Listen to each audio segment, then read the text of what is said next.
So again, welcome everybody. My name is John Gregory. I am the Associate Executive Director at Samaritan Counseling Services of the Gulf Coast here in Sarasota, serving Sarasota, Manatee counties. Happy to moderate this presentation. We've been doing this for 4 months. Can you believe that, Stacy? It's been 4 Yeah. months. Yes, we can believe that. Yes. So this is the final presentation of a 4-part series, and we have 5 professionals on our panel today to discuss the topic of religious trauma and deconstruction. And here's the objective of the presentation. That's to empower you as mental health professionals or religious leaders, and to help those who are healing from religious trauma and honoring the deconstruction process and broadening our own spiritual perspectives. So we have a great panelist to help us do that. And I'm going to first ask Stacy Greeter, Dr. Stacy Greeter, to introduce herself, and then all the other 4 will follow behind. And I'll pass the baton off to them, each one. Dr. Greeter? Thanks, John. Is my audio okay, by the way? I'm good.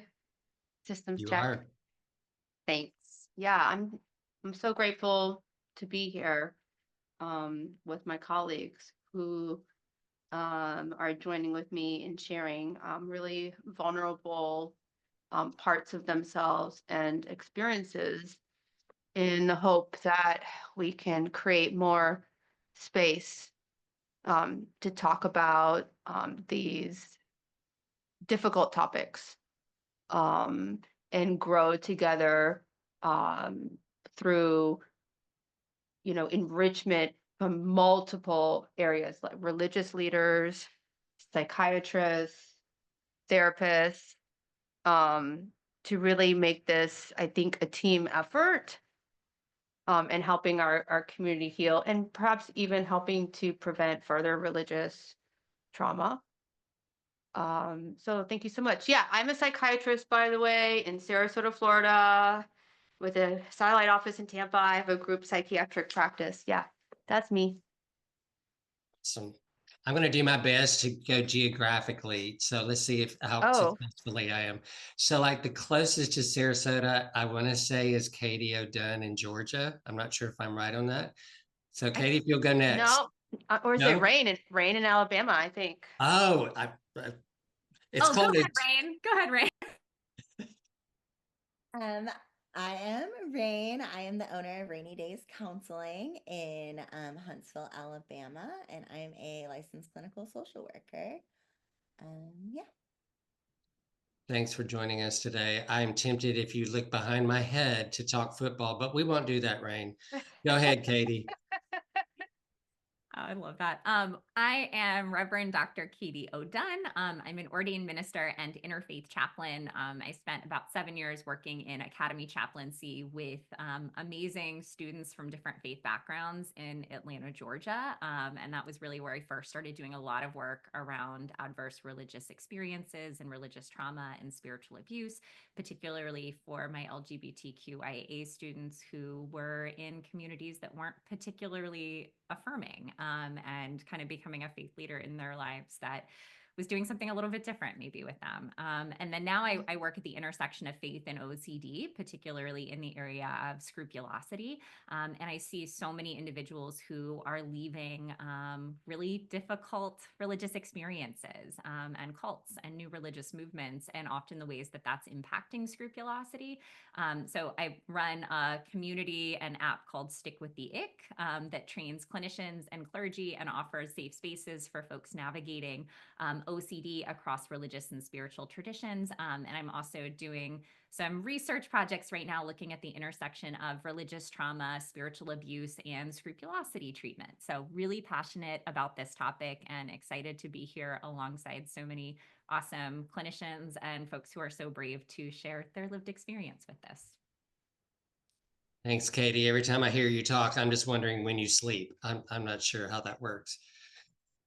And I believe next geographically, maybe Uma Chatterjee. Am I correct, Uma? Like from Georgia to Wisconsin. Oh, okay. All right. Yeah. Thanks for go ahead, Uma. I'm really bad at geography, so I don't even know if that's true. Although, hi everyone. My name is Uma. First and foremost, I'm someone who lives with several serious mental illnesses, including OCD and post-traumatic stress disorder, PTSD. I was debilitated for many decades of my life and almost lost my life a number of times. And as a result of eventually accessing evidence-based treatment and care, my entire life has turned around. I went from being a college dropout, unable to leave my home, and inpatient hospitalizations for suicide attempts many times, to being able to go back to school. And I became very passionate about understanding what's going on in my brain and the brains of everyone I care about. So I became a neuroscientist. I am currently earning my PhD in neuroscience at the University of Wisconsin-Madison, studying the neurobiology of OCD and novel treatments, including psychedelics. I'm the president of OCD Wisconsin. I'm on the Lived Experience Council of One Mind. I host a podcast called The Chat with Uma, blah, blah, blah. That's all great and cool, but I am here because I was in a religious cult for 7 years. And a huge part of that was informed by both the trauma experience that led me to the cult, because no one joins a cult, as we'll talk about, as well as untreated and undiagnosed OCD, and so much of what made me more vulnerable to joining a cult, and the process of deconstruction and how that's intersected with my treatment and recovery thus far. So I'm very excited and honored to be here and to share space with all of you. Thank you so much. Finally, from the great state of Colorado, Miss Ali Garza. Also, it is Uma's birthday, so just needed to give a shout out for that as well. Great. Happy birthday. It's like, this is why me and Uma are friends, is because, of course, on her birthday, she's like, let's talk about religious trauma and deconstruction. And that's my type of person. So, yeah, my name is Ali Garza. I live in Denver, Colorado. I'm a licensed clinical social worker, and I specialize in treating OCD and anxiety-related disorders in higher level of care programs. I've worked in residential, PHP, IOP for OCD and anxiety in 3 different states, and also have my own lived experience with having severe OCD and ADHD and other comorbidities. I am very passionate about this topic because, similarly to what Uma said, I was in a religious cult, highly enmeshed environment for 10 years, and I did not join. They found me. And I grew up with atheist Canadian parents in Boulder, Colorado, and found myself in this organization for 10 years, completely enmeshed in every area of my life. When I was about 21 years old and fresh out of college working for this ministry, I disclosed that I had OCD and the nature of my OCD, and was immediately exiled from my community of 10 years. So I lost, my job, where I was living, my entire community, and was basically told that I was a dangerous person and could no longer be a part of the only thing I knew. So from there, I had a lot of difficult choices to make, and ultimately working in mental health was the natural next step, because I care about advocacy and reaching out to people, and especially working with youth. So I navigated having undiagnosed, untreated OCD until I was 25. At that point in 2021, 2020, I was unable to leave my house. I was unable to leave my bed. I was only eating boiled chicken, and I was even scared to drink water because of how severe my OCD. I wasn't even a human. And I didn't even know that what was happening to me was OCD.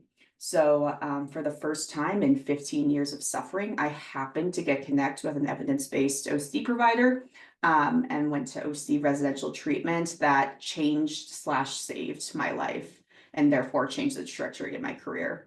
The work that I do in higher level of care with OCD folks, I see such a significant overlap between people who have been in high control religious environments or been in cults, and people who have OCD, which will go in anxiety related disorders, and also neurodivergent folks. And I have some running theories about that. And I think my own lived experience mirrors a lot of the things that I've seen over and over again working in the field with severe mental health cases. So yeah, that's me.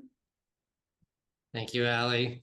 So everyone, as you can hear, we've got rich lived experience and passion about this topic. So let's dive into it. Before we get into our list of questions, first of all, we want to define some terms.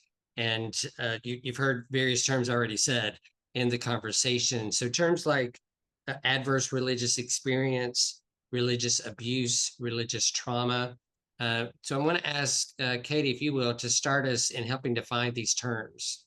Yeah, I think this is so important. And as we were preparing for this, we've started to talk about the fact that sometimes religious trauma, it's so often talked about now, which I think is so important, but sometimes the term is overused and sometimes misused. And sometimes it actually takes away from folks who are experiencing really challenging things and takes away from them getting help. And the more I've dived into research in this area, I'm realizing that the definitions vary in so many different places. So I want us to kind of have a common understanding of terms as we dive in today.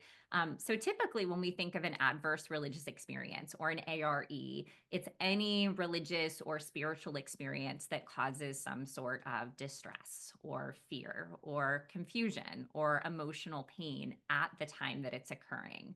And this can be acute, it can be really a single event, or it can be repeated over time. It can be more cumulative. And an example I always think of is like a sermon or a sermon series that evokes a deep sense of shame. It might be someone being ostracized for questioning beliefs. It might be confessing something vulnerable about their identity or about something that they're navigating and being met with condemnation. And it's important, I really want you to hear all adverse religious experiences. It's important to validate that these experiences lead to hurt and that they can lead to really long-term effects that we'll kind of get into with these next two categories. Then we have spiritual abuse. When we think about spiritual abuse, it's intentional or negligent misuse of spiritual authority. The authority piece is really significant to think about, or misuse of those teachings or practices, or misuse of the pulpit in certain traditions to manipulate, to control, or to exploit other people. So this can occur, of course, as we've already heard from Ali and Uma, occur in religious, spiritual, or cult-like contexts, or in contexts of new religious movements. It can often involve coercion, gaslighting, shame, and silencing of questioning. But power dynamics here are really central. Often it's a person who is in a perceived space of authority, often spiritual authority, that uses their power destructively. This might be threatening eternal damnation to encourage a certain type of behavior. This might be using God's will to justify emotional, financial exploitation, or even sexual or physical abuse. All of these are significant. And it might be silencing someone's voice or autonomy by labeling them as being opposed to the tradition after they leave. All of these things are spiritually abusive. And it can be really disorienting for someone, especially if they have been in the tradition for such a long time. And that's felt like, I don't know, their safe space and their sacred place. And it's why is this turning against me when it's being used in these power dynamics? And then we have religious trauma, and religious trauma refers to the long-term psychological, emotional, and relational harm that results from these adverse religious experiences and or spiritual abuse. And it's particularly marked by things like fear and shame and abuse and betrayal and guilt and fear and anxiety. And honestly, as somebody who works in OCD, so many of the things that come up with OCD and scrupulosity, where we can see these get so tied together. And it can stem, of course, from adverse religious experiences and or spiritual abuse, but not always. Religious trauma can come from so many different things. And I think it's really challenging because it's not currently its own diagnosis in the DSM, although that is something that I strongly believe should happen, which I will not get on a soapbox for right now at this moment. But often clinically, it's seen as overlapping with clinical trauma responses like PTSD or complex PTSD. So clinicians are using a lot of PTSD and CPTSD frameworks, and there's kind of a growing body of measures around religious abuse, around spiritual abuse, around adverse religious experience, and different measures that I'm happy to share with folks if you are interested in that. The other piece before shifting to Uma, who's going to talk a little bit more tangibly about what this looks like on the ground level, is often when we're defining a cult or a new religious movement, just practically speaking, what that might look like. And there's really a couple key factors when we're saying that something is a cult or a new religious movement. And that's that there is some sort of charismatic leader, or sometimes more than one charismatic leader that individuals are looking to. It's believed that there is a surer and swifter way to salvation. It's also believed that there is some level of esoteric knowledge, some level of hidden knowledge that you can't get from outside of that community. And those three things together typically are used to evangelize, to bring people into the community, and to keep people in the community in ways that they aren't necessarily supposed to engage with outsiders.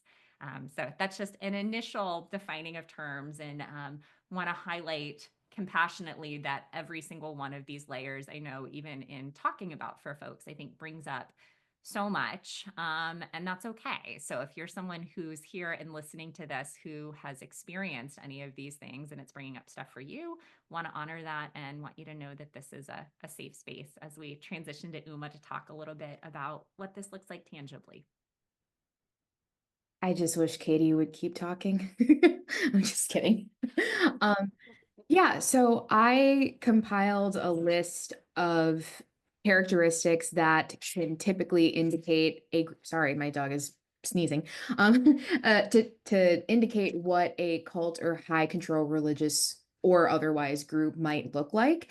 And the reason I was motivated to share this list in part was because when I was exposed to this list for the first time in a social psychology class in college, I read that and I put a million pieces together and recognized, even after having led my own cult, that I was actually in a religious cult and it was real. So this doesn't apply, obviously, to every single group, nor is it an exhaustive list of every characteristic, but it might give you an idea of what this looks like in action. So as Katie mentioned, the group is focused on a living leader to whom members seem to display excessive, zealous, and unquestioning commitment. The group is preoccupied with bringing in new members. The group is preoccupied with making money. Questioning, doubt, and dissent are discouraged or even punished. Mind-numbing techniques such as meditation, chanting, speaking in tongues, denunciation sessions, debilitating work routines are used to suppress doubts about the group and its leaders. Oftentimes, people are encouraged or forced to divorce from their identity and become even further identified and enmeshed with a cult. Things that can happen include changing your name, actively leaving and divorcing from your family and your friends, your community, and more. Weakening your cognitive faculties through things such as controlling your diet, limiting protein, sleep deprivation, and more. The leadership dictates, sometimes in great detail, how members should think, act, and feel. For example, members must get permission from the leaders to date, change jobs, get married. Leaders may prescribe what types of clothes to wear, where to live, how to discipline children, and so forth. The group is elitist, claiming a special exalted status for itself, its leaders and members. For example, the leader is considered the Messiah or an avatar, or the group and the leader has a special mission to save humanity. The group has a polarized us versus them mentality, which causes conflict with the wider society. The group's leader is not accountable to any authorities. The group teaches or implies that its supposed exalted ends justify means that members would have considered unethical before joining the group, for example, collecting money for bogus charities. The membership or the leadership induces guilt feelings in members in order to control them. Members' subservience to the group causes them to cut ties with family and friends and to give up personal goals and activities that were of interest before joining the group. And members are encouraged to live and or socialize only with other group members. So again, not an exhaustive list, but definitely identifies many common themes found in cults and the experience of cult members.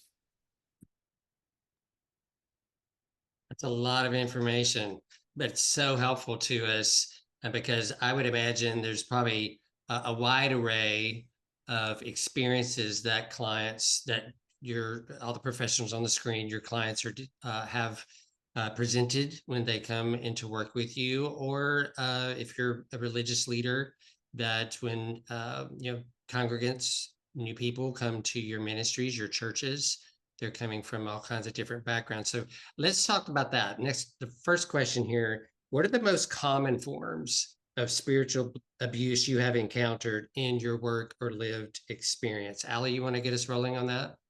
Yeah, I think that one of the challenging parts with this topic is that also when we talk about cults or high control religious environments, I think people have these kind of go-to examples that are typically, Netflix series of this is what a cult means, right? Is that I'm wearing a jean skirt in this state. And like, I think that is that's a experience that is legitimate and very obviously debilitating. And there's a full spectrum. And I think that's where a lot of these experiences, patients who are going through them, or as myself, I did not recognize that this was what was happening to me because of the way that these means of control were more subtle, or maybe glazed over by kind of like a more modern appearance, right? I think that some of the things that I'll see the most often, and it makes sense, is that these are folks who are being pulled into these communities during adolescence. This is a time of, huge searches for belonging, and people are really vulnerable, especially youth who are, experiencing a mental health condition in which they are desperately seeking belonging. Maybe these are people who also are youth who are very, empathetic and care about serving others, protecting others, advocating. And that's where I tend to see a lot of people who've had these experiences eventually do work in the medical field or in some sort of helping profession. So this is kind of a prototype that I see over and over again. One of the pieces of, that is more covert is how enmeshed these environments are. I like to say, looking back at my experience, that the person who was my supervisor was, my supervisor, mentor, makeshift therapist, closest friend, all in one.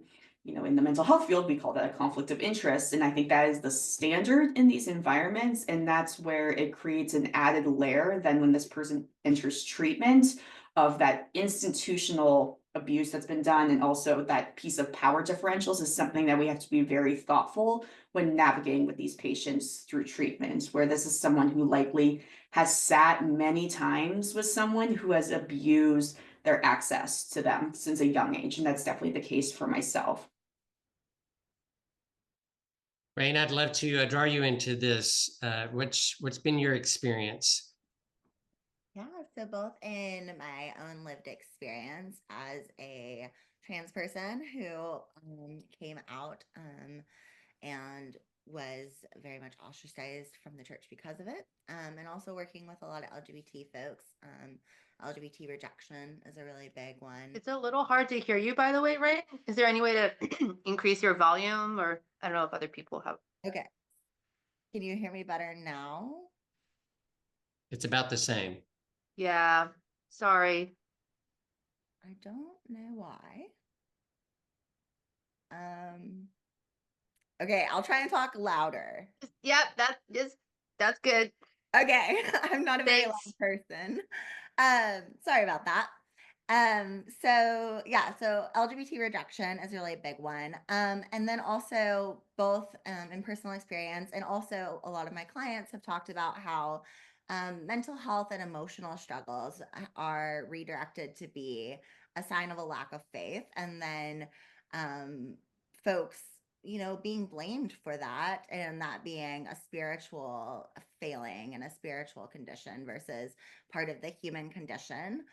And then the conditional belonging, I think that Allie mentioned too, of if you don't follow these exact things, you're going to lose everyone that you love, and everything that you've learned to care about, and everything that you know. I am autistic myself, and I work with a lot of autistic folks, and we do not like change that much. And I think that the patterns, we fall into them even more, because they are so comforting, and then that is misused against us. And that leads to the submission to authority, even when it's really harmful, and erasing our own personal needs because we're controlled by fear. And so those human needs like comfort and love and reassurance, they don't matter, and they're outsourced to this divine being, when those are often the responsibility of human beings as well. So mostly I think it's the conditional belonging of I will lose everything if I don't do what you want. Thanks, Rain. Katie, we'd like to hear your thoughts from the religious side of things for this question. Yeah, gosh, I am so appreciative of everything that everybody has shared, and so much of, um, gosh, my own experience with students reflects what Rain just so beautifully shared, especially with the LGBT community. And I have different experiences, I guess, formerly in my work with students versus a little bit now with work around scrupulosity and OCD. And now probably the most common thing I see is really faith communities telling individuals that you aren't praying hard enough, or your mental health concern is a result of a lack of faithfulness, or if you just do this a little bit better, then it'll go away, or that treatment, all of these things that are just the worst thing in the world. But my former kind of work with students, I wanted to give an example of something I hadn't thought about really in years until the ADAA conference, I guess a month ago or a few weeks ago. And we were talking a little bit, my presentation part of it was on religious trauma and spiritual abuse. And I was giving examples from work with students and the ways that religion and spirituality, I'm a minister, I believe, can be so beautiful and so helpful, and also can be so harmful depending on the ways that they, are brought about in someone's life.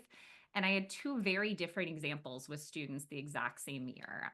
Both students were 12th graders, both students were getting ready to go to college, and both students were devout members of their religious communities. And both students, unfortunately, did not get into their top choice college. And that, I always say, is grief in and of itself for students. It really is. It's such a tough and just emotional thing.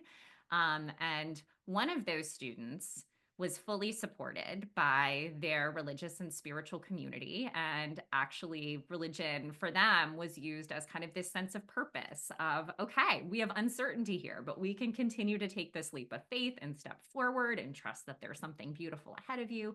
And their coping throughout the rest of the time in high school was really good. Unfortunately, the other student who I spent a lot more time with had just come out and was transitioning. And their faith community had completely condemned them in ways that were absolutely tragic. And they started to blame their own gender identity for them not getting into college. And they felt like, oh, it's because of what my faith community said. It's because God is punishing me. It's because I don't deserve to go to this top school of my choice. And I spent a lot of time with them saying that that was not the case, but it's really hard when someone's with an entire community that they've grown up in who isn't being affirmed for their gender identity and for the awesome person that they are. And they had this completely different experience through all of 12th grade, where they were just spiraling and getting involved in things that were not super healthy for them when they had been a straight A student, all because of this really spiritually abusive experience that they were going through. And I saw things like that time and time again. But I think in this particular case, it's so clear just how much that really can play an impact on two individuals going through the exact same thing, where they're feeling support in a spiritual community versus really abusive tendencies. Uma, did you have anything to add, particularly from lived experience on this question? Yeah, as I was reading that whole list, I figured it might be helpful to give a brief example of what that looked like in action for at least me. I mean, just brief background. I joined this cult when I was 14 years old. It was a Hindu cult run actually not by most Indian people. That's a misconception. I joined it because it was run by not Indian people. It's a massive compound in Austin, Texas. And in the framework of that, they were being accused of sexual abuse for children at the time. And that's sort of where I want to put all the examples of how the manipulation happened. They used the classic notion that the whole world was out to get us, and we actually had the truth about how to absolve ourselves from, all the distress of the world, and no one else wanted that to happen. So they were they were leveling false accusations toward the cult. They did things like having us change our names, make us live on the compound so that we could, donate our time in the most effective way to be able to get clean enough to be God realized. I mean, there's so many things I could say, but just in tangible ways, they changed our diet entirely to be vegetarian from the perspective of purity, which can be totally fine from a protein perspective, except they also cut out all the protein. So really, it was just, we were very weakened as individuals. It was a classic practice to be both chanting all day and all night long / working all day and all night long. And that included barely getting any sleep. So it was very commonplace and normal to get like maybe 1 to 2 hours of sleep a night, if at all. And above all, the entire ideology was that the world doesn't understand, and the attachments we have to anybody, especially people who aren't in this group, are what are going to keep us trapped in this world. So the only way to transcend to liberation and to God realization was to divorce from absolutely anyone, especially our family, and all attachment was a sin. So that in some encapsulates a lot of the very tangible ways in which the religion, in quotes, became a cult. And there's so much more to say about that. But the intersection with mental health, which I'm sure we'll get into in more depth, but the intersection for me was that I came from a very abusive, harmful home and family, and I was looking for something to explain why I was suffering so much. And this gave me the perfect roadmap in a compulsive way to, if I do all these behaviors, if I participate perfectly, then I will make sense of why I am so dirty and wrong and why I'm suffering so much with now what I know to be mental illness and trauma. And I have a prescribed list of things to do to be able to get certainty. And the last thing in terms of OCD, one of the classic underpinnings of obsessive compulsive disorder is this need for certainty, this need for understanding that's pathological beyond people who don't have OCD. And I was looking for said certainty about how to live my life and how to escape the horrible life I was living. And they spoke with a lot of certainty that this is the answer, this is exactly it. And if you question it, that is a sin. That is you falling into the trappings of the world. So yeah, that's just a summation of what that could look like in action. That's really helpful, Uma. I want to follow your lead there and lead us actually to our next question, because that I'm helps. going to comment on this one too, by the Go way, ahead. John. Go Sorry. ahead. I'm just pushing my way in and just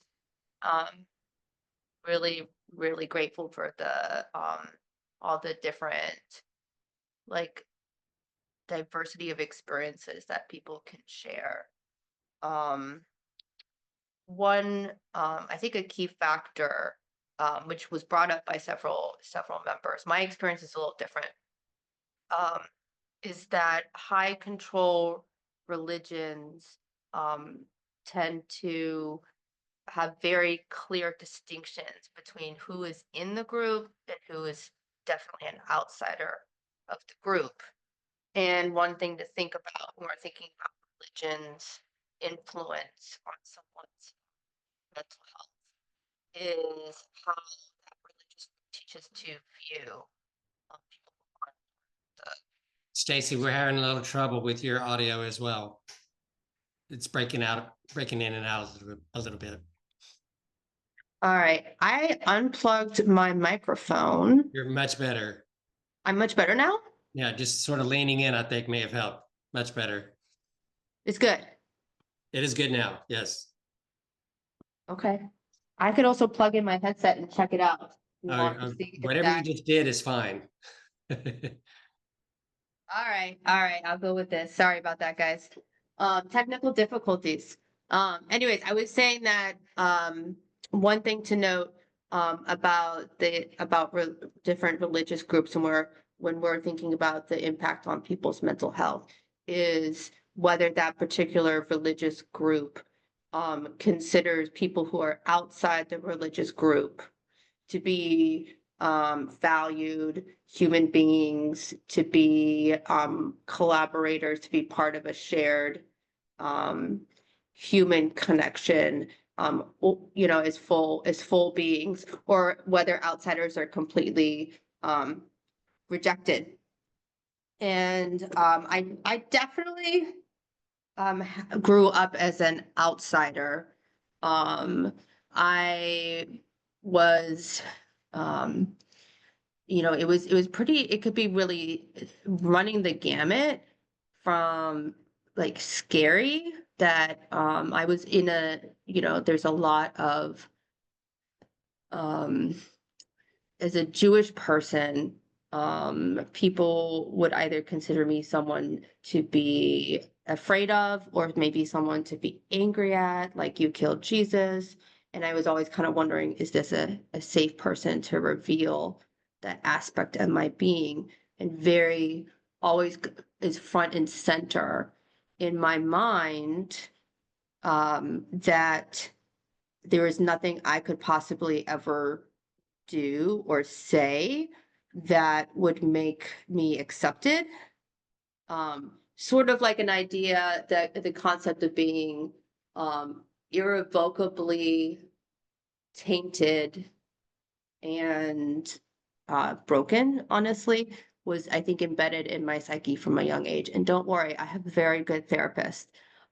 So I've been able to really grow a lot, and I think it inspired me to be really interested in both the immense healing power of religion and its immense potential for harm. With my patients, we've already mentioned a lot of kind of the main themes. I think people did a great job of covering that.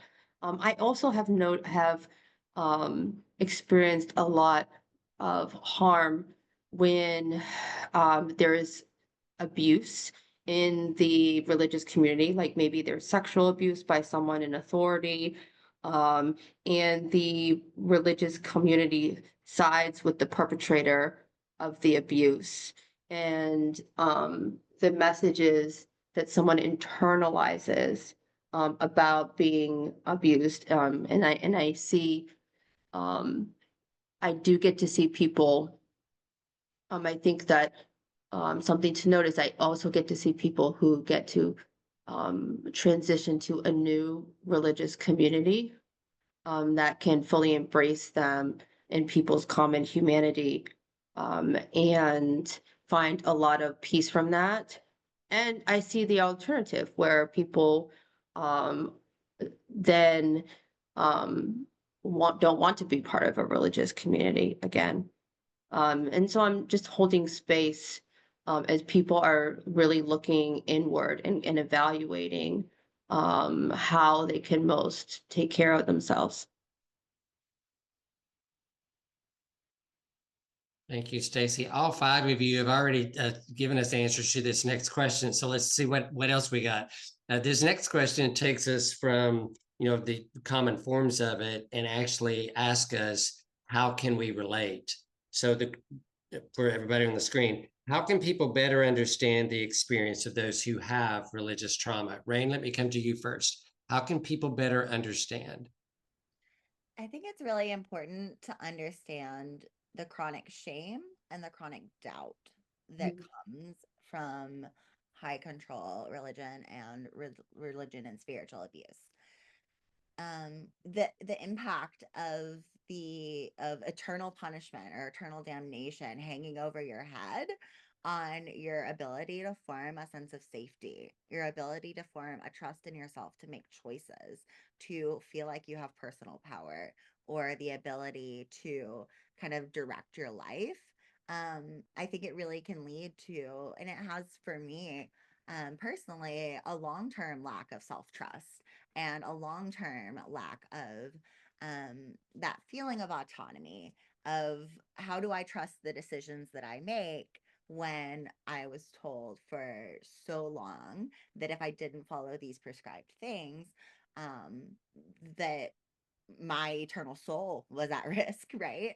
And so I think it really impacts people's development in that way. And then also kind of the grief for what may get lost in the deconstruction. I think part of that grief is also the grief of like some of the certainty of like, well, you had all of the answers and suddenly you have none of the answers. I feel like I come up with more questions every day that I probably will never fully have the answers to. Um, but sitting in a space of unknown is really deep, like punished, and looked down on. And I think that that feeds into OCD a lot. Has for me, I see it a lot with, my clients, and I know others have mentioned that as well. And the last thing is like the way that the body really holds the story, not just the mind, the way that, a lot of these things are very body based, and um our body remembers what we wish we could forget, as cheesy as that quote is. And so when we are, going through the healing process, remembering to honor and really start to take care of again, the body, I think that we can sometimes be taught to like ignore body needs in these experiences. And so kind of integrating those two is really essential when healing from religious trauma. Ellie, I see a lot of head nodding. What you want to add to this question? So many things. But also what I wanted to start with was saying that I wish people better understood also, and at least this matches my lived experience too, that some of my favorite things about myself are the same things that drew me to my community that I was in. And I mean, in a lot of ways, me as a person was designed for evangelicalism, I gotta say. I have rampant ADHD, and my idea of a good time is hanging out with a bunch of middle schoolers. So I'm like, yeah, I was perfect designed for that. The problem is that all of that passion and energy and commitment was put in the hands of the wrong group of people who they themselves had a very low threshold for uncertainty. In fact, we're like, Allie, this is the plan, this is what you do, this is it. And that, I think that's where I also see a lot of overlap between neurodivergent folks, anxiety, OCD, and these communities, is because I was, for the first time in my life, been like here's a structure that works for you, and this is how you are going to be loved and accepted. And I was in the midst of growing up being in a lot of systems that I did not fit in.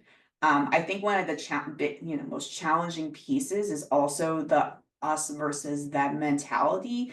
And I think because I grew up in Boulder, Colorado, which is, and this is what our community would say over and over again, was like, we are in one of the most unreligious environments in the country. And that really perpetuated it. The fact that I also had atheist parents made that us versus them piece so much greater. And I think the secrecy piece of like, my parents had no idea that for 10 years, I was being told by people that I considered my family and my makeshift secondary parents that it was my job to evangelize my parents. It was my job to evangelize my friends, everyone. And so it wasn't that, I think that's where, Stacey, you talked about that piece of like valuing others. And it wasn't a matter of like them saying we don't value others, but it was like, but you are set aside.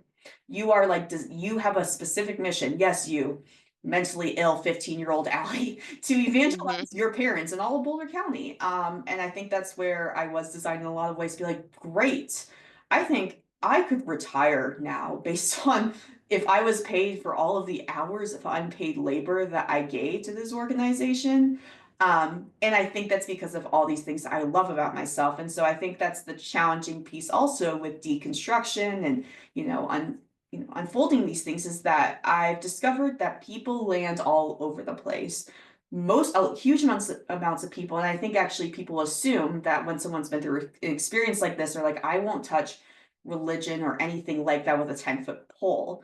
And I think that's where I found myself in a weird spot where I was like, wow, my faith is actually like important to me still. I was able, it's easier said than done to tease those things apart, but I think that's where I was so drawn to like the foundation, the values that at least I was being told and I was reading, and it was so grossly different than like what this institution was perpetuating. So I think like leaving room that people are going to land all kinds of different places.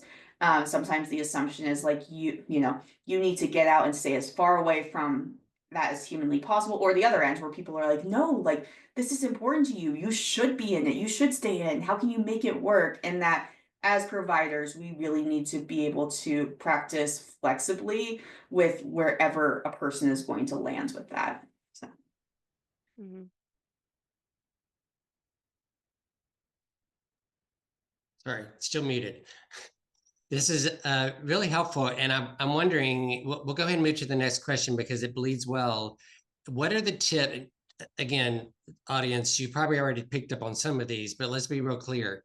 Katie, help us. What are tips for mental health professionals and religious leaders in identifying high control religious and spiritual abuse?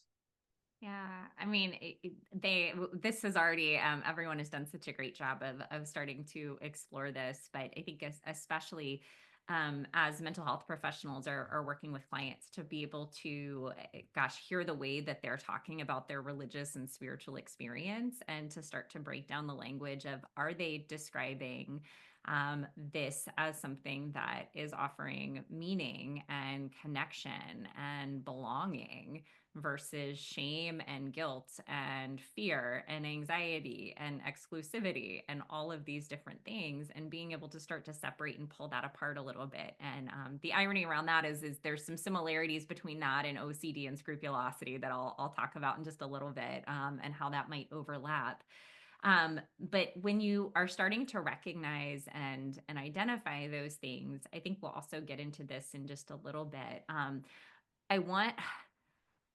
I really want to highlight that there's this delicate balance in how we get to address it, and how we get to bring that up. And I think I've had some challenges with this even in chaplaincy work, in recognizing that an individual was most likely in a cult or a really unhealthy religious space that was pretty toxic to them from a mental and a spiritual health perspective. And I think my temptation has always been to jump in and say, okay, this isn't the best place for you, and let's make sure you're okay. Like, let's kind of get you out of there. Like, it's okay if you leave religion, or we can find you a safe one. Like, we're all good. Let's figure this out. And have recognized through various experiences that isn't always what the person needs or wants to hear right now, and might not necessarily respond super well to that in that moment. So being able to tread lightly, I think we're going to talk about countertransference a little bit later, but being able to recognize where our own stuff is kind of coming into that space, and being able to create a safe space to start to plant seeds and to ask questions about, well, are you feeling safe in this space? And well, what does that look like for you? And what does it look like for you to be in a space where you spiritually feel fed, and where you feel like you're in community, and where you feel affirmed for the person that God's created you to be? And starting to ask questions so that you can create a sense of trust, but also give them an opportunity to question sometimes before you start to question, I think can be really, really huge. And I think one of the sessions that, I think this was like 3 or 4 times ago with this series, I talked about a case I worked on a long time ago with someone who was who actually came out to me, who was not being affirmed in their religious community, and I immediately went to affirm them, and they didn't want to see me again because they had heard from their religious community that anybody who affirmed their sexual orientation was bad. And they were like, whoa, that's not what you're supposed to do. You're not supposed to do that. And I was like, wow, okay. They ended up looping back. They are now in a safe space. I want to clarify that. But it wasn't it wasn't helpful for them in that moment for me to jump in and to try to, I guess, save them, because that's the experience that they've been having in these traumatic spaces for such a long time, with somebody saying, well, I'm giving you the answer, or I'm trying to save you, or I'm trying to do this. I think there's a big piece in recognizing that someone is in a community like this, and giving them the skills and the tools and the confidence to have agency for themselves, to start to make choices, to be able to shift. I think I just went off on a whole different thing. So other folks are more than welcome to bring me back or to respond to that too. We might have covered a little bit of like the next question, but that's okay. Yeah, I appreciate it so much, Katie. Um, I'm I'm going to like I do recommend books and stuff. Um So one of them, very specific to religious trauma. Laura Anderson is a PhD. She wrote "When Religion Hurts You: Healing from Religious Trauma and the Impact of High Control Religion."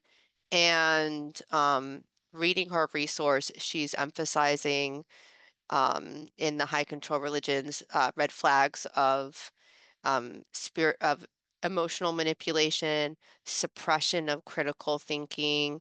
I'm a huge fan also of Walter Griffith's book, Religion That Heals, Religion That Harms. What's the rest of the title? I'm going to put all these in the chat. Oh, A Guide for Clinical Practice by James Griffith is the author. I love it so much. I know I talk about it all the time because I'm really into it. So he talks about, does your patient's attachment style with God, their God, or God's, promote security or insecurity? Is religion evoking the sacred in them or fear and aggression? Is it stimulating reflection and creativity? And how is the least powerful person in the group treated? Can everyone be heard and understood, have the ability to speak?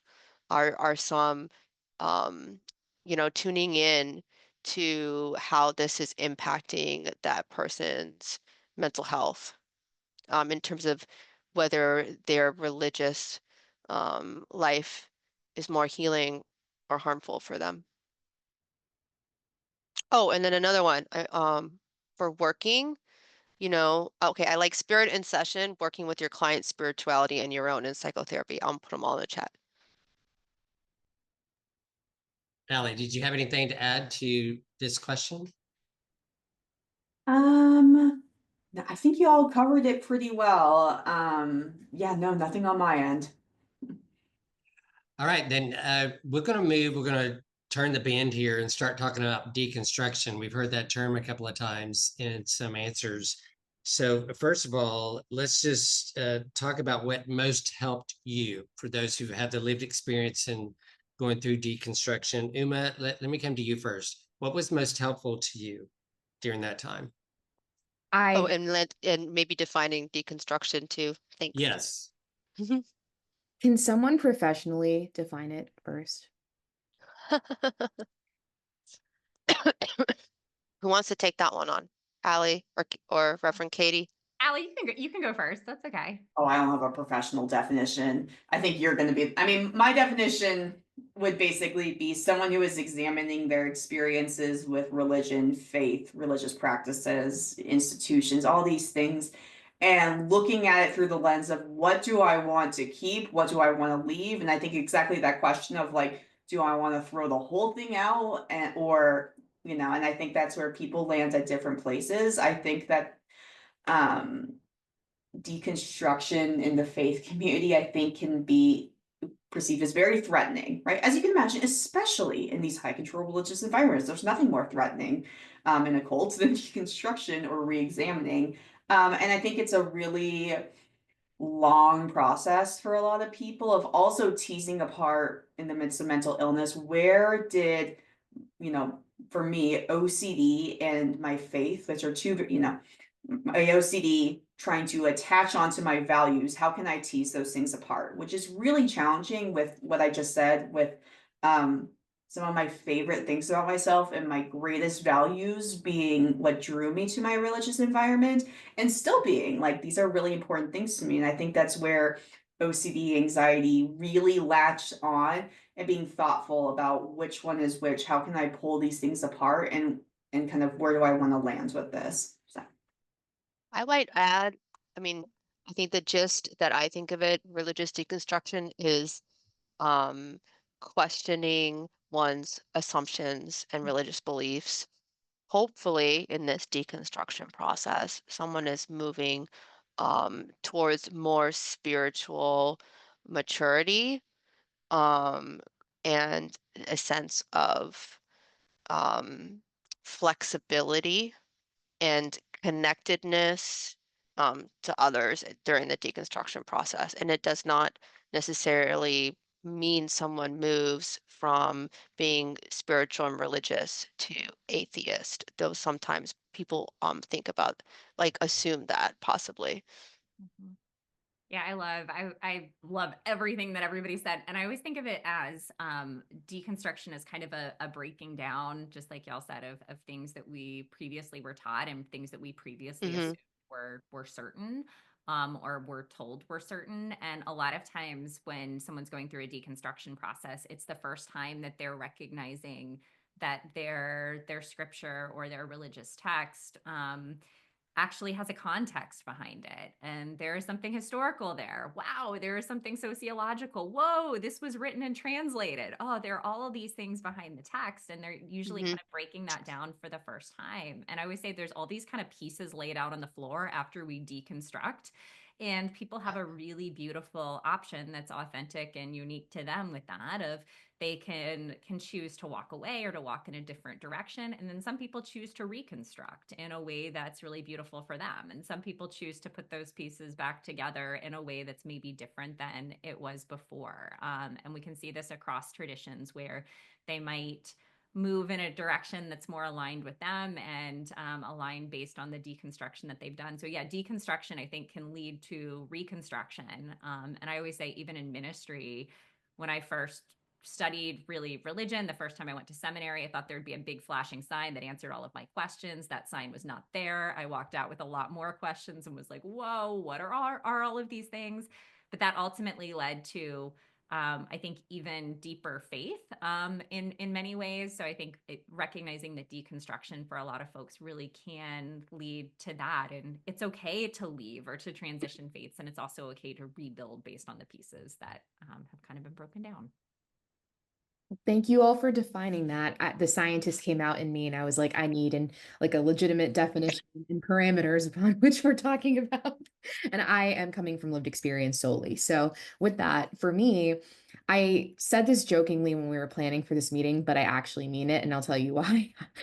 Reverend Dr. Katie O'Dunn's existence helped me a lot in my deconstruction, and I don't say that just because she's my friend. In fact, funny story, when I first learned she existed, she followed me on social media, and I like immediately was like, nope, absolutely not. And I removed her as a follower. And like, I was like, I'm not speaking to this person. And the reason I say that is because to illustrate a larger point, that I, in my deconstruction and my identification of being in a cult, and then being in a phase where I was not ready or open to be talking about any faith traditions or anything resembling religion or faith in any context, I automatically associated people who were open about their faith and worked in vocations related to religion as threats, and as people who would dismiss my experience or convince me that I needed to go elsewhere. And obviously, that is nothing at all that Katie does and reflects nothing on her and everything about me. But learning about people like Katie, who are open about their faith personally, who work in all faith traditions, including people who don't have a faith, including people who have been traumatized by religions, was so incredibly eye-opening and healing for me, where I could engage with people and conversations safely. And that seems like an obvious thing, but that is something I lacked for years. And almost everybody I engaged with who was affiliated with a faith, let alone had a religious, job, that's the best term I can think of. Um, Typically, there was a dogma behind them interacting with me and wanting to convince me that there was another way out, or that that was the actual answer. And so that's not helpful at all. It was also incredibly helpful to find a provider who specialized in religious cults and deconstruction and high control religions. I found my therapist in that regard by accident. I was going to her for PTSD treatment. She just happened to be a specialist in cults. And that has been so helpful, and is something I still engage with alongside my OCD treatment today, because there's such a deconstruction process of every part of your identity, and not just the religion and the experience in the cult itself, but how it ties into every part of how you see yourself and how you exist in the world, your values, your the ways you engage with hierarchies and different individuals and jobs. Like, it extends to every part of your life. I know Allie's talked about that a lot too. So it was very helpful to have someone specialized in that. Also, what's extremely helpful to have are other people, peers who have been in groups. I personally don't have anyone who was in my exact cult because either we have just avoided each other and they have deconstructed in their own way, but I was harassed and stalked by them for a long time. So I don't feel comfortable at this time engaging with people from my group, which is pretty isolating. I wish I had that. There are online forums I've engaged with people, but it doesn't need to be from my group. There are people like Allie. There's people, I have other friends, oddly enough, in the OCD community who also came from high control religious groups. And just to be able to feel validated in the dynamics and the ongoing process of this is so helpful, because another part I wanted to bring up is that it's not just like most things, just like most traumas and things, especially that constitute PTSD, it's not a linear journey of recovery through them. It's not just you go to therapy and you just unpack it and process and you move along with your life. It can come in many waves. It can be lifelong, even though you are recovering and healing. I mean, I've been out of the cult since I was 21. I just turned 29 today, and it's still a huge part of my life that I've been working through actively. So community has been really important, not to do anything other than just to be seen and understood. And I'll leave it at that because I know other people have awesome advice too. Yeah, I was gonna jump on the bandwagon. I don't think I've ever told you about this, Katie, or anyone else. Like, I think it was like the first time that we met like on Zoom or something like that. I mean, I definitely, similarly, when you go through an experience like this and you see anything related to like, and for me, it was like anything related to Christianity, it's always this question for me of, are you safe? Right? Are you a safe person? And I remember, I'm like, wow, I really love the intersection of faith and OCD and faith and, mental health. And for me, it's the constant question of like, is this going to be another exile for me? And also, when I bring up my experience, what's the response going to be? And I just remember telling you about my experience and you being like, yeah, I get it. And I think that was also a piece of like being in a religious cult that was so important to me, was in the like, and also as I expanded my, was in this network, was just being with people that like, they were like, yes, I get it, but like from a controlling aspect. But now on the flip side, navigating being a provider, having OCD and anxiety, and having this piece in my life and being able to be like, what do you think? Like, and just being like, yes, I hear you, I get it. I think religious trauma is such an isolating experience. And just like you said, Uma, it it is beyond the religious environment or the dogma, and the impacts that it has on you and also can have on you and how you interact with hierarchies or how susceptible you are to exploitation is huge. And so when I find an opportunity that I meet someone that gets it, whether it's Uma and all these other folks, it's like, oh my gosh, I feel like I can breathe. And I think that's where I really value providing that for patients too, of being thoughtful of like, it's not just about church. I mean, that's actually, there was no church. That's why I was drawn. I was like, yeah, I wouldn't sit in the church. I have rampant ADHD. But like, it's about that connection piece and being understood and seen.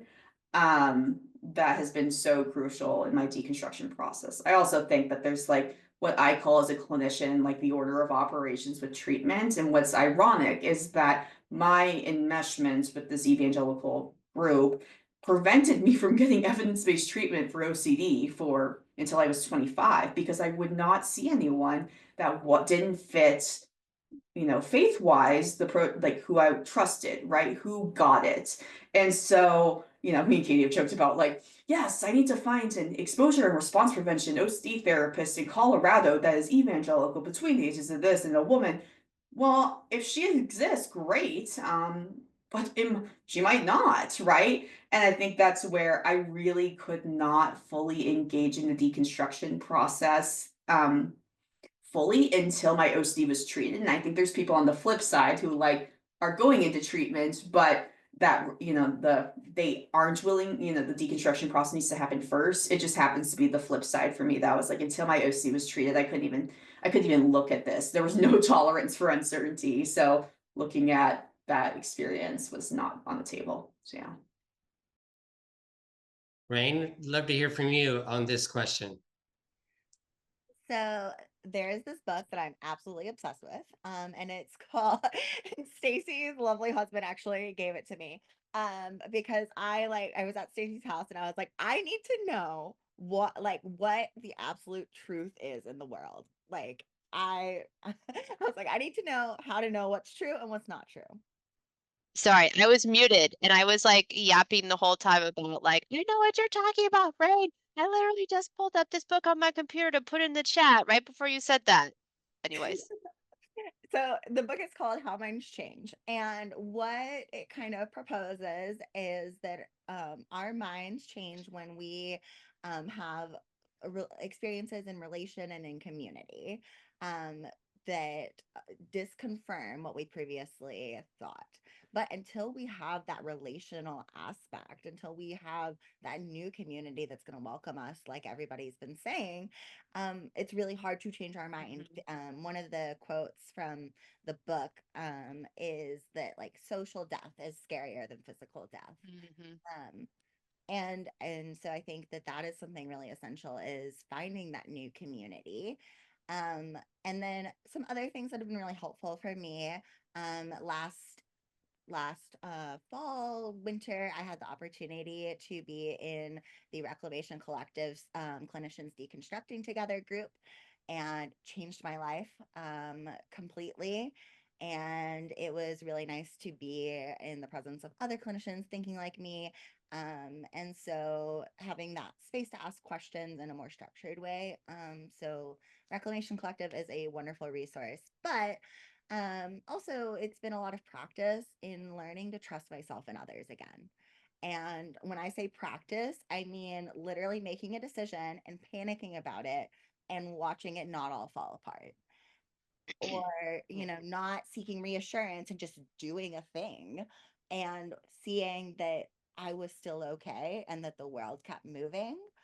And then also redefining spirituality and spiritual connection outside of religion. I always like to say now, like, my religion is being a good person, and like my religion is being a therapist, and my spirituality, I'm finding more connected to like nature and things like that. And so I think we all need something that's bigger outside of ourselves to feel connected to. And so when we're able to find that, I think that's really huge. Thank you, Rain. Thanks, Rain. I was gonna comment just a bit, if I could, John.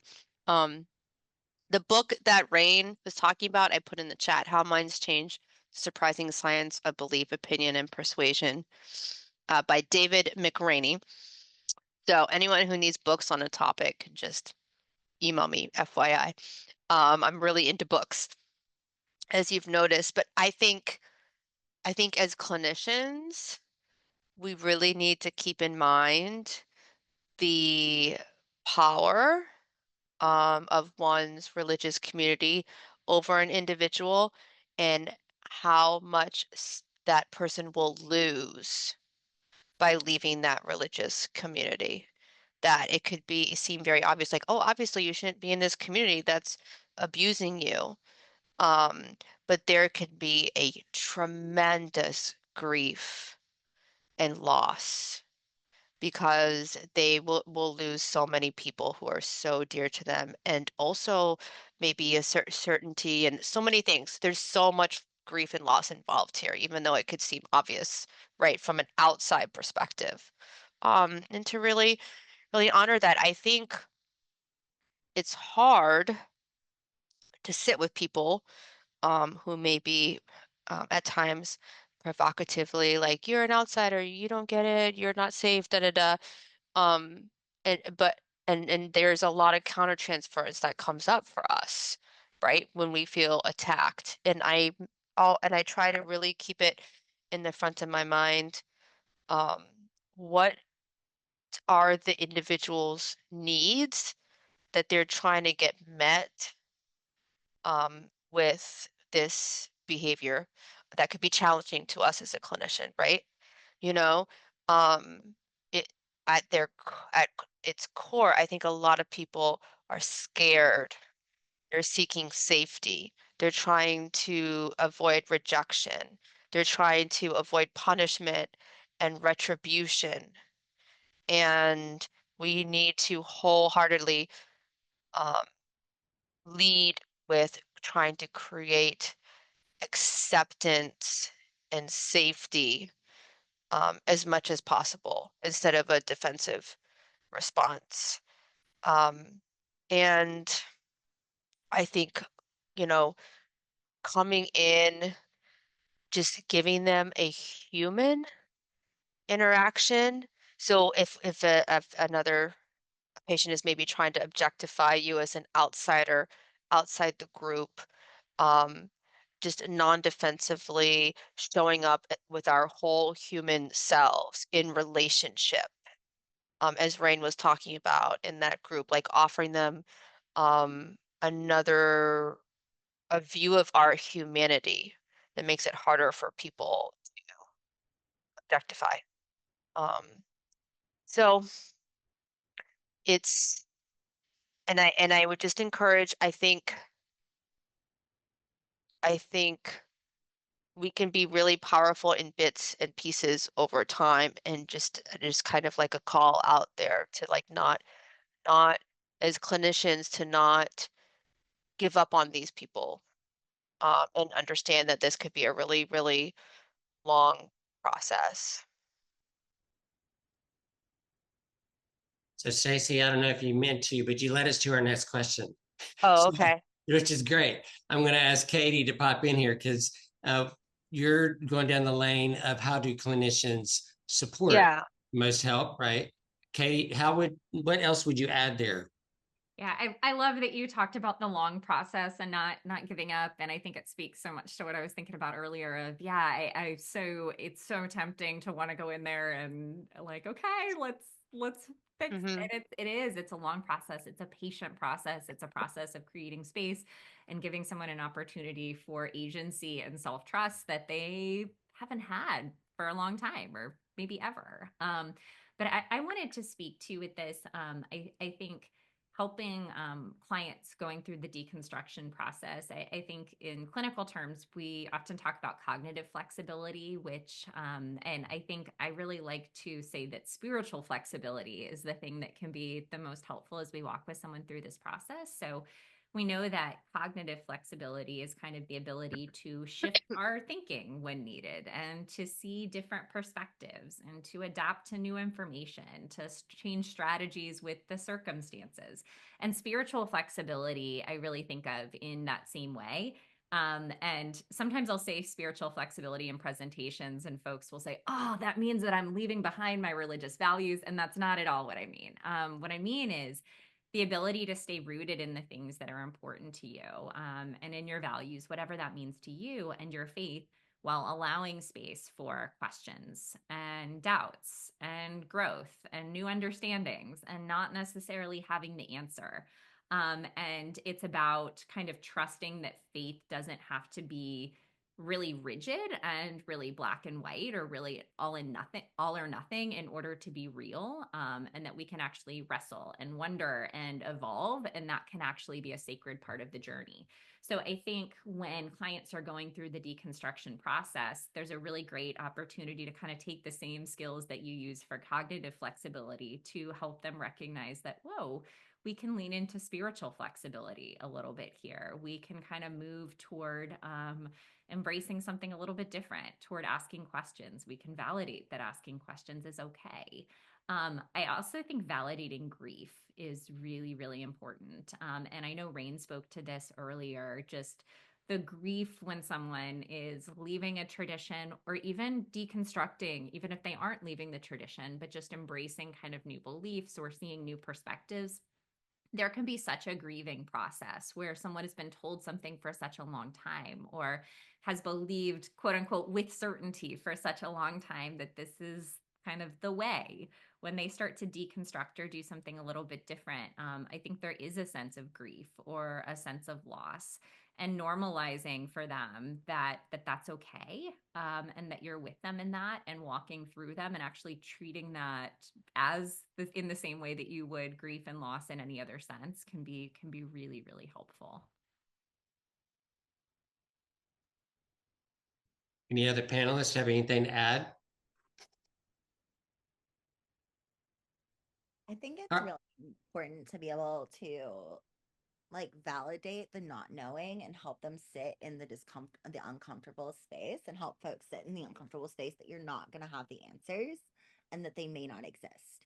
I think a lot of times we are promised all these answers that maybe the world just doesn't have. And my OCD does not like that at all. But hence the book obsession. Um, but you know, sometimes we have to just sit in the space that there aren't answers, and holding the hard questions while saying, I don't know. And there's a lot of different answers that could answer this question, and being curious about what makes most sense to them with the flexibility that it can change. Well, and what's also ironic, I would never clinically recommend getting in a scripture duel with someone with scrupulosity, but I think that's right. He's like, do not. But there's this piece of I've like, tried. Don't do it. Like, there's no way out. No matter how much theology school you've been to, you can't win. but that's the ironic part, is that I think with a lot of folks managing uncertainty and, you know, who have been through these high control religious environments, that sell certainty is like, well, that's actually counter to the definition of faith. And that's where, you know, I'll casually have weaved in with a couple scrupulosity folks, like, you know, that whole scripture about looking in the blurry mirror, like how we can't, like, you know, I think like, yeah, I think that's kind of part of the deal, you know, of like being able to sit with uncertainty, and that it's actually perhaps impossible. And I think that's where these high control religious environments have actually, you know, are trying to sell certainty in faith communities, which is by definition being with uncertainty, right? And I think that's why I love so much of the work that Katie's also done with, you know, ERP therapy, the therapy we do for OCD as a spiritual practice. Because I'm like, yeah, that absolutely lines up, right? Of what, from my understanding of what drew me to these communities, is what it looks like to practice faith. So. Rain, I want to come back to you to lead Mhm. us in this next question, because it is interesting to think about who may be drawn to these you know, environments, and they don't even realize it. So the question is, what populations of people are the most vulnerable to high control religions and spiritual abuse? So I mentioned earlier, I think that neurodivergent folks definitely, whether that be autistic, in this case is what I'm speaking to a lot, but also, you know, I know Ali mentioned like ADHD, and my ADHD liked all the information and liked like there was always something to do. Um, and also I think people in life transitions and people in crisis, all of the, you know, we see like all these crisis resources that are often associated with maybe unsafe situations. And so, you know, and that's even like college students moving off to a new place. Like you have no community. Well, here's your instant friends, just add water. Um, and those just who have also those who have experienced trauma or abuse and like are looking for their people. If you know, if you didn't have safe parents, you may be more likely to go seeking a like authority figure to fill Mhm. those that hole or that role. I mean, imagine the seductiveness of feeling so alien for and rejected for so long, and then someone says, "We will tell you the right thing to do, and then when you do the right thing, we will love and accept you." I think Uh, on the flip side, I think about people who have been through religious trauma, spiritual abuse, and on the other side, what they're highly susceptible to. One of the biggest things, and I think that kind of ties into what you were just talking about, Rain, with like, and I still to this day have a visceral reaction to the word community, because my experiences with religious trauma, spiritual abuse have really skewed my perception of community. And I think that's where, you know, being in that environment in high school, then you go to college, which kind of naturally has this built-in community. And that's really hard. Then when you leave college, I think for most folks, like, how do you build that? And if you've been through these experiences, and, you know, even if it ends devastatingly, as it did for me, of losing everything, and that went hand in hand with my identity, I think that folks who have been through these experiences are very susceptible to within communities being very exploited. Especially these are people who care so much, and who, when they enter a community, they are going to give their whole hearts and whole souls, because I think that's what they have done. That's their past, and that trauma piece is huge. And so, being very conscious as clinicians of when working with these folks and the power differentials that they're entering, when these people are, in a community, how much, who are they giving control to, right? Are they putting themselves in environments and situations in which someone has control over all these areas of life, where they work, where they live? And I think that these people are really susceptible to putting themselves inadvertently, or being pulled into, right? I'm not gonna being brought into a situation in which they are exploited by people who have complete control over them in all these different areas of life, and not being aware of how dangerous that is because of their prior experiences, and how devastating that can be again, and re-traumatizing. And just, I think that power differential piece, especially when it's merged with like what you're passionate about, your lived experience in this joint mission, is really a dangerous territory for a lot of folks. And that's where I'm like, yeah, ministry and mental health was an easy, thing. And I think that's something that I'm conscious of with a lot of people also in caring professions who have been through these experiences, that may find themselves, then finding a new way in which they inadvertently are really impacted or re-traumatized because of that power differential piece, and the dual relationships, or quad relationships that can come up similarly to these religious environments. Katie, you've mentioned the word scrupulosity a lot. I think this probably fits in this question, doesn't it? Yes, it is time. I was ready to bring this in here. So scrupulosity is a form of OCD that relates to moral or religious obsessions. And it actually, I always love going back to, it comes from the Latin word scrupulum, which means small, sharp stone. And there's this idea of this little tiny stone being stuck in your shoe, and you're walking around and you're trying to get it out, but you can't. And the more that you try, the more bothersome it becomes, again and again and again. And I always think that's really like that OCD experience, that it starts with a what if, it starts with a doubt, and it's really defined by these obsessions or these intrusions, and then the compulsions that we do to try to get rid of the fear, the guilt, or the anxiety that come up alongside the intrusions.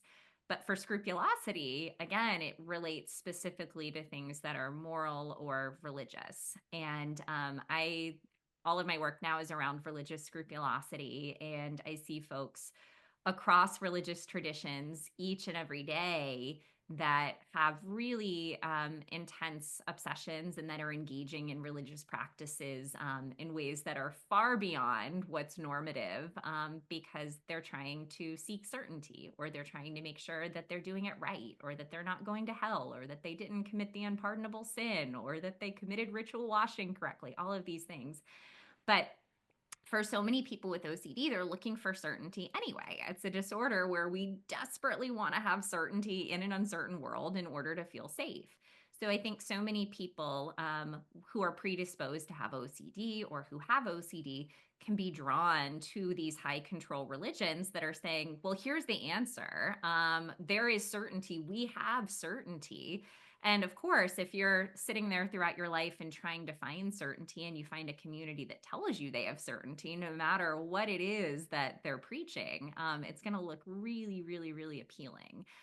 So I think there can be this kind of big tie where folks are really vulnerable to join or participate in a high control religion, or a religion where spiritual abuse takes place, just because of that need or draw to certainty. On the flip side, and we'll kind of see how the research piece unfolds with this, because we're curious what all of this looks like and the ways that it gets tied together. But I think there's also folks who are probably predisposed to OCD, who are raised in communities that are really unhealthy, or who are raised in traumatic religious spaces, or in religious cults, that then OCD comes out in that particular way, because of course they're hearing, I always say it's really similar. They're hearing the same things that OCD often says. When I work with scrupulosity cases, I give a chart and a breakdown between, well, what's OCD and what's authentic faith. And on the OCD side, it's What is being driven? The function of everything is fear, guilt, shame, anxiety, urgency, all of that. And on the faith side, it's meaning, connection, joy, hope, comfort. And the interesting thing, those are the exact same things that we've kind of been talking about along the lines of religious trauma and healthy or unhealthy communities. So I think it's really interesting that OCD and scrupulosity actually kind of mimics what we see with spiritual abuse in a lot of ways, and can end up going hand in hand, where either somebody ends up in a really unhealthy community, or it can get really tied together with OCD. So there can be all of these complications when someone's going through. It's fascinating. It's on both sides. So I've always seen on the OCD side, I'll have clinicians reach out for me to kind of jump onto the case as a chaplain because someone has religious trauma and needs to kind of really work through some of these spiritual abuse aspects. But now I'm starting to talk to folks on the flip side who do work around spiritual abuse, who are recognizing, ooh, a lot of the people that I'm working with also have OCD. So I don't know what comes first. I don't know exactly how that fits together, but I think it does. And at the very least, I think we can make the very, I think, true assumption that someone who's asking these questions and seeking certainty has a really good chance of ending up in a really unhealthy space that claims they have certainty. Uma, I'm curious what you may add to this question about those who are more vulnerable.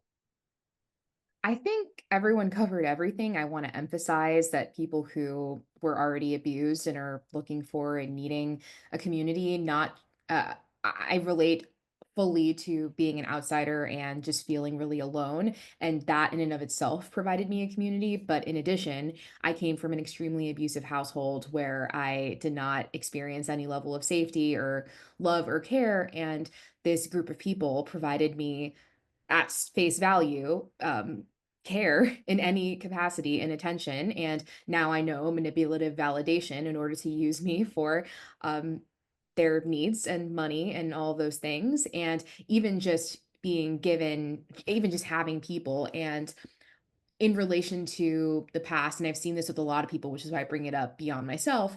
I was a teenager when I joined. Again, no one joins a cult. We join a group and we don't know it's a cult. So I was 14 when I ended up joining the cult.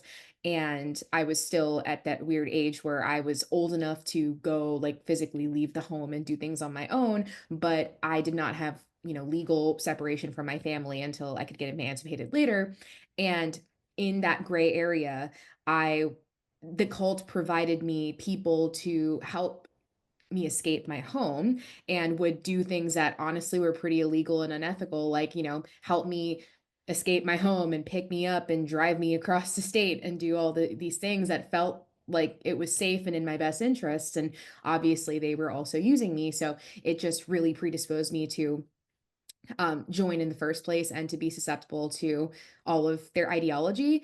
And then I also have since learned about internalizing versus externalizing disorders, and the idea that, especially in internalizing disorders in the realm of diagnoses of mental illnesses, it can be even more predisposing because of the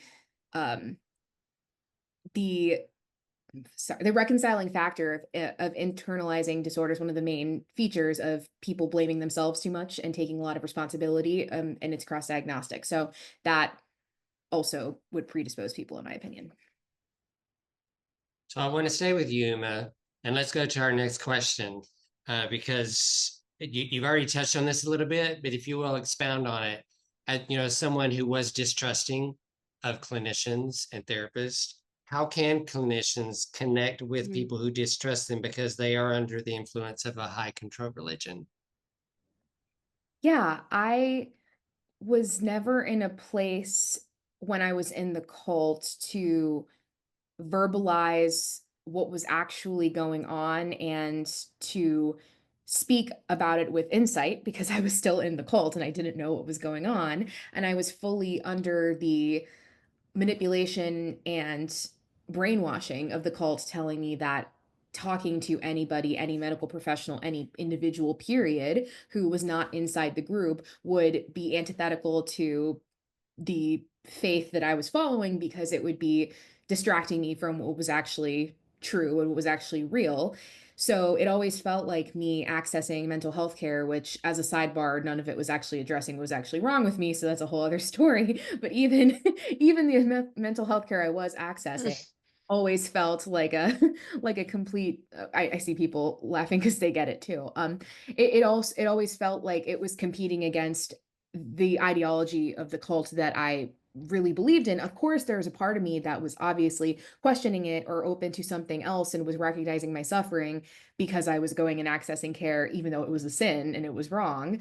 But in that period of time, I would never have said anything because I subconsciously knew that if I tried to explain any of this, someone would tell me that this was, you know, abusive and bad and wrong and all the things that I was afraid of the cult actually being.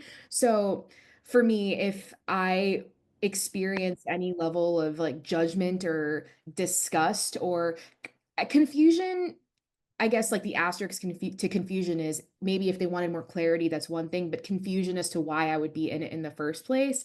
If they showed that to me in response to my lack of logic or insight, that would be a huge red flag for me to leave because I would be, automatically, it would be validating the fears I have with my lack of insight that, they don't get it and this is not real and this is evil and this isn't going to help me. And I can only imagine the difficulty it is as a clinician to be in that place. And I would love for others to speak on this. But just from my perspective, if it's possible to provide concurrent validation and support to the person and their viewpoint and what they're sharing, while also providing unconditional presence through hearing some of the wild stuff that they're saying out loud, that would build trust and rapport. And you might be the only consistent person in their life that they even have to have a touch point outside of their high control group. Because I know for me, sometimes therapists were the only people that I even saw, not even like medical professionals outside of the mental health world. So if you can just be patient and try to mask your symptoms and or your disgust and your confusion, that would probably help people like trust you and see you more. That's so interesting because I think that most of the providers that I'm friends with and myself, like we really pride on ourselves. And I think good quality clinicians are really curious. But you talking about that and thinking about myself in the midst of that environment, not after, but in the midst of it, in some weird way, curiosity would have been a huge red flag for me, right? If I'm being asked questions about things, I think that's where I feel like they don't understand, they don't get it, they don't get it, right? And I think that's where similarly, yeah, I got lots of treatment. Of course, there were rampant dual, relationships involved where, yeah, I was seeing the same therapist everyone else was, and questionable things happening there too. But I think in some weird way, curiosity was something that would not have worked for me. I think what I needed, or in that state, talking to myself as a clinician now, what I needed was to be understood. And I think that's where getting my foot in the door with patients like this, so much of like what I do is really pulling for hearing the things that are important to them, the values, right? Of like, that makes sense that this is important to you, right? I can imagine sitting with 17, I guess at that time, 19-year-old Allie being like, so you've transferred to doing school online so that you can give more unpaid labor to this ministry that you're already giving 30 hours a week to of like volunteer work. And I think that's where questioning that, being like, so tell me more, like that would have been something really threatening to me. That would have made me feel made me feel, exiled, or that I don't make sense. And that was exactly what drew me to that community, was feeling understood. Right. So I think leading with, I hear that this is what's important to you. That makes sense that you care a lot about these things rather than but why is really threatening, especially in an environment that is selling, dousing you with certainty. Curiosity is something that I was really repellent to, also with undiagnosed OCD that of course then continued to go untreated for years. So. Rain? I think in my practice, a lot of really modeling a non-controlling relationship. I am very big on specifically stating out the power dynamics that exist in the therapy room. And then, saying like, but like, I know that I have some level of power just because of the position that I'm in, and I am not the expert here. And I think that has been somewhat reassuring, but also can be scary for them. Um, but I think because of the nature of my existence, um, a lot of folks in high control religions, like they look at me and they don't trust me.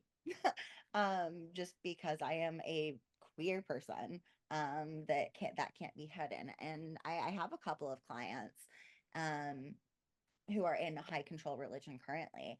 And it's been honoring the dialectics. I think of my one client who she'll say, like, I trust you so much, and I'm trying, and like you say all the right things, but like, my church is saying all of these things about how like you're this horrible person. And so um just like being with them in the dissonance while they kind of figure it out, if that makes Mhm. There's I don't know which book I read that brought this up but I take no credit for it. It talked about being a quote amygdala whisperer, so fear center of the brain, right? Where you can be with these people and you're really attuned to defensive responses in them that let back down, right? You're really attuned to to making that person who's sitting there with you feel safe, seen, and accepted. And whenever there starts to be like something coming from them where they have to defend themselves, that means that we've overstepped in our place as a clinician. We want to kind of help people get into, okay, another good book, The Scout Mindset. I don't remember the author, but she really uses a good analogy of helping get people into a curious place instead of this. That's the scout mindset instead of the soldier mindset. I need to defend my right to exist. I need to defend my belief system. I need, etc. And so we're thinking about that as we're interacting with people. Katie? Yeah, no, I love this conversation, and it's really interesting. As a female minister, sometimes I get folks who just won't talk to me just strictly based on my gender, and that does Mm, definitely come up, especially in some of these communities that kind of are okay. It can only be a male who's a minister, and I have to really tread lightly sometimes in those spaces, and sometimes there's kind of distrust there.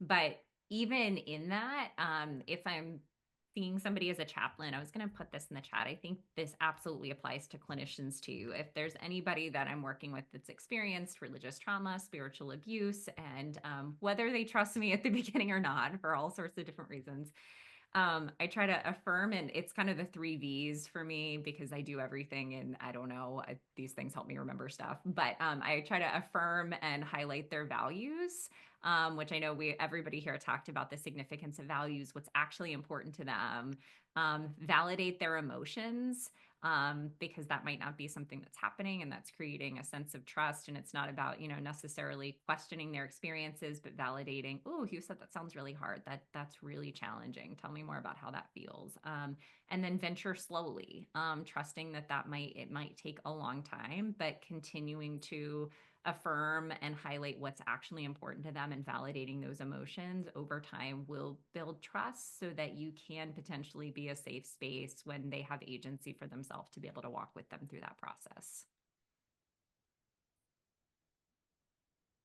Before we go to our final question, any other thoughts? should we take questions from the chat maybe, John, since we're running out of time, you think, or I don't Oh, know. I think we're good. We only have one question You left. sure? No, Okay, yeah. cool. I think we kind of answered it, but go for it if anyone wants to add anything to it, I guess. Sure. Oh, we lost you. Are you muted, John? Yes, I was. Yes, thank you. I was just talking away. We have just one question left for the panel, and then we'll go Cool. to Thanks. the questions submitted from the the audience here. The last question has to do with countertransference. And again, y'all mentioned that a little bit in your conversation, but I'm curious from, I guess, really more from the clinicians on the screen. How do you manage your countertransference as you're working with clients? Maybe we'll start with Allie. Yeah, I think that I definitely, when I come across folks who are in religious environments that parallel the one I was in, or similarly, I absolutely have this like gut instinct of like, oh my gosh, I want to protect them, right? And I think that's natural. And I think that's also where that pairs so nicely with being an ERP therapist that specializes in OCD and anxiety, in which my goal is not to save anyone. I think that's where it's actually sitting with the uncertainty and teaching, helping people learn that they are so much more capable than what OCD and anxiety wants them to believe. And I think that's where I work with a lot of people that come in just desperately seeking reassurance. And that's what I specialize in, is not engaging in that. And still instilling confidence in people and understanding them. And so that's where I think that when it comes up for me, I think that's where I go back to like, and the problem here, or like the thing that is fueling their OCD, is intolerance of uncertainty and like intolerance of risk. And I'm seeing how that's drawing them to this environment or these situations. And I think that's where I have to just focus on, my role is to help them feel empowered and live the life they want to live. My role is not to save anyone. Tried that since the age of 13. I'm good. I did my time. And I think that's where I really think that I can, in some weird way, I protect myself from that countertransference in a lot of way in the work I do, because of being in an environment and in a situation where I was desperately seeking other people to save me and to figure it out. So that I'm like, wow, I will not engage in that because I know how harmful it is. So Yeah, not getting into the rescuer role. Yeah. And I mean, I think like being empathic, mental health professionals who feel people's feelings strongly, and feelings are a double-edged sword for sure. You know, like we cannot be emotionally present with people and not be super um vulnerable to anger and fear. Um, so I work hard, um, helped by my therapist, of course, in validating my own anger in these situations, for people, at people, with people, and fear. Um, and reminding myself of what really are the emotions and needs behind that person's statements and behaviors. I You am need- a. Oop. Go ahead, I, Ray. Go ahead. I was just gonna say I do a lot of parts work within my practice, and so Yay, IFS. And so I really, when I start to find myself feeling that countertransference, I kind of look inside and I'm like, okay, what is Hmm. the smaller, younger part of me that knows the pain that's underneath what this client is saying? And then I really nurture that younger part of Hmm. and, really engaging in like that wounded inner child healing. And that may look like, doing my own therapy work, but it's also sometimes re-engaging with playfulness and things like that. But also like having a really solid set of people that I just blow up their messages, like Stacy, and just like You always can. I always will. And just like getting it out there and like being able to be understood by someone helps me kind of recognize, okay, it's not about the client, it's about me. And it's a reminder like, oh, there's still work to do there. Thank you, Rain. Katie, have anything to add here? Yeah, I mean, I'm not a clinician, but from the chaplaincy lens, I definitely struggle with this. And I think, gosh, everything that everyone said for me, it's my own work on myself and therapy. And I think one of the most challenging things for me, and I think I brought this up kind of three sessions ago with this group, is I have lost a student, or actually multiple students in my life, to really difficult experiences with their mental health and faith. And there's a lot of layers there for me. And I think sometimes it's hard for me to not want to jump in and fix or save, and it's hard for me to move slowly or to not try to pull someone out of a space. And I have to really it's a weekly process for me when things come up to actually ask myself internally, am I responding to this because of fear, because of my own past trauma, or is this best for the person where they are and what they want right now in this moment? And that is, I'll just say it's so freaking hard, but continuing to talk about that in therapy, and to do my own work, and to take leaps of faith to trust the agency of the people that I work with, is something that I continue to lean into every day. Katie, as a former clergy person myself, I with you. I get it. I see it. Yada yada. You're not abnormal or weird. It comes with the territory, unfortunately. It's hard. Yes. Just like the clinicians, Exactly. And I mean it's great. We're like Rain is talking about with parts. We want to honor and nurture and like validate that part that wants to rescue and save and help everyone, and like it's okay. Yep. Yep. Well, this is a nice transition to our first question that we got from one of our Cool. attendees. So I put it in the chat here for the panelists to read. I'll share it and then see who has an answer. Does anyone have any ideas or recommendations for connecting with clergy to help bridge the gap in understanding spiritual abuse and creating healthier religious spaces? Well, I'd like to hear this. I'd like to say, if this person, I don't know who this is, but if you would like to connect, that's one of the things I'm really passionate about doing. I do Let's put our contact info in the chat too for Yeah, everyone, I was Katie. gonna Yeah. say, this is a lot, even with Stick with the Ick on the faith and OCD side, and we do some religious trauma work as well.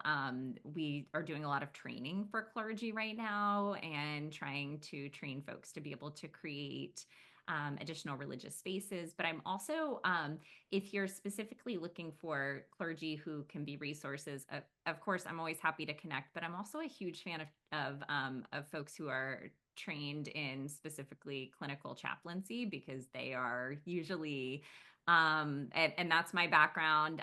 They're usually really trained in kind of navigating these issues, and also really trained in kind of the interfaith space. I will give a huge shout out to my doctoral program was really the first one for clinical chaplains, and it's Vanderbilt's program. It's Doctor of Ministry for Integrative Chaplaincy, and it grounds in acceptance and commitment therapy.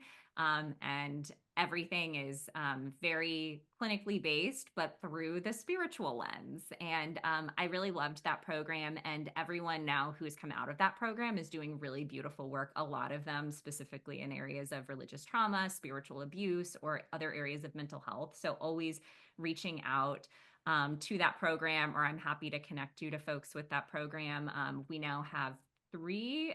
I was the second cohort to graduate. They're getting ready to graduate a third. So there's a lot of folks coming out of that who I think are passionate about doing this work in their respective areas. So highly, highly recommend folks from that program. Oh, and thank you for putting in Stick with the Ick. Whole marketing deal for Katie's incredible app that has support groups, forum, one-on-one support and consultation. You can see the whole spiel, but it's an incredible resource and community as well. Thank you, Allie. Thank you. Yeah, You gonna put the website that you're talking about, the training program too, in our chat? Oh yeah, I'll put the Katie, Vanderbilt thanks. program. Yeah, absolutely. Awesome. Before I share the second question, I'll just answer this again from a Mhm. former clergy perspective. I think clinicians, if you get any sense that a female, male clergy, whoever, is open to pursuing a better mental health provision within their faith community, go through that door. Just go through the door. Hmm. Because they're looking, I believe they are looking for mental health professionals to engage with. And Mm. they're also with that distrust thing themselves, like who can I Mhm. trust?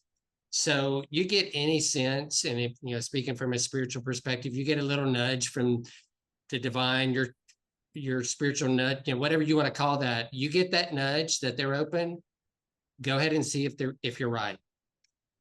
Let me know if you know religious communities like that in our insular community, John. I'm happy to show up too. There are Thanks. definitely pastors, Yeah. those in the Sarasota area, there are definitely pastors. I mean, I know of two Mhm. who recently did mental health sermon series and did them Yeah. well. They weren't in this abusive space. Right. So No, they we have allies. We have allies like Reverend Katie. That's right. And I always say, I'm so glad that John, you said there's distrust on both sides, because there Yeah. really can be. And I always say this, there's so many great, awesome, affirming clergy. And unfortunately, sometimes the ones that aren't are the ones that are super loud. So they're the ones that That's we right. hear. And there is really a movement in a lot of faith communities right now to talk more specifically about mental health. And I think right now, a lot of the sermons and things that I'm hearing are more specific to general mental health than diagnosable mental illness and treatment. But it's not because there isn't a desire. I think it's just a lack of knowledge and even a lack of how to connect on these issues. So I think that for the most part, as you reach out to clergy, they will be probably more receptive than you think they might be. Yeah. Yep. All right. Our second question is in the chat now. It says or ask, is it advised to start by clarifying their beliefs, talking about clients, and particularly laying a greater foundation when they're unsure of their beliefs or going through changes? I see a risk for certainty seeking, but also think this foundation of clarifying information is important, and not sure how much time is acceptable for balancing beginning exposures with clarifying beliefs and scrupulosity in spiritual struggle cases. Yeah, I would say, and that's where when I talked about my own deconstruction process, it was I think it would have been nearly impossible to do without having first done ERP therapy, because of OC's incredible ability to also convince you that OCD is you, that you and OC are one thing. And I think that's where that also, it will, pull your beliefs into it too. And that's where I haven't had experience with scrupulosity, and actually it makes sense because I didn't have exposure to a lot of the types of content or more traditional kind of faith religious background. I didn't know what the rapture was until I was like in my 20s. And I think that's because of my unique way that I came into a religious environment that wasn't, anyway. But I had rampant harm OCD, and I think that's where having OCD and then navigating these questions is so challenging until you first treat the OCD, because my values, my beliefs of like what it means to like be a good person, to serve others, to be an advocate, to protect others, and OCD were one, and those things had to be teased apart before I could really start to dig into those beliefs. And I think that's a lot of the work that we do with folks who come into OCD treatment for scrupulosity or harm OCD, and they'll tell you, they're like, no, like this is who I am, right? This is the most important thing to me. You want me to not care about X, Y, and Z. And I think that's where that foundation needs to be laid. All the while, looking at those beliefs, or I'll just call them values, and like really highlighting those as why you're engaging in the treatment, right? And I think for folks with scrupulosity, a lot of questions around, yeah, this is really important to you. Great. As we're going through therapy, we're going towards these things that are important to you, these values, these beliefs, rather than getting in the weeds. And I think we'll feel that as clinicians working with folks with OC, when we're getting in the back and forth, or like that stickiness that comes with OCD, if we haven't first done the ERP work.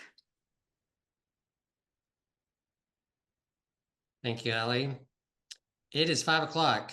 We packed a lot in these 2 hours. So I want to thank our panelists and give them any chance to say any last few words before we head out to the weekend. Dr. Greeter? Last few words. I don't know, just thank you so much. And John over there, I want to thank you, John. You've made taken some of my crazy dreams and made them reality, making this thing happen. And I feel like Reverend Katie is the coolest pastor I ever met and an inspiration to me. And Rain is showing up again in another presentation with me. I think Uma is super cool, and I love your science education. And of course, Allie, my buddy, who co-conspirator.